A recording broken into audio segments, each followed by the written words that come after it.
دی چې یو سړی ډیر بوډا دی چې د هغه د صحت امید نشته، یا د شوګر داسې مریض دی چې همیشه لپاره هغه بیمار وي، روجه په هیڅ صورت نشي نیسلی، د ده د روجو به څه ترتیب وي؟ شیخ فانی متعلق چې کوم سړی ډیر زیات بوډا دی،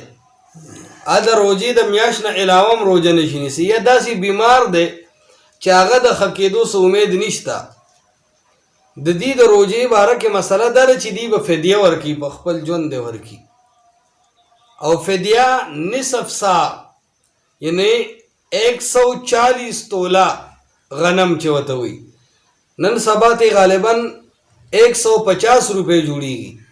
نو دا 150 روپۍ به د یوې روجې د طرف نه فدیه ورکړي، بس دې سره به الله رب العالمین غاړه خلاصه کړي. خو کم سړی چې داسې بیمار دی چې هغه رستو د ښه کېدو امید شته، هغه دپاره ګورې فدیه نه ده، هغه به روجې نیسي. فدیه د هغه چا دپاره ده چې دومره بوډا دی چې د ښه کېدو امید یې نشته،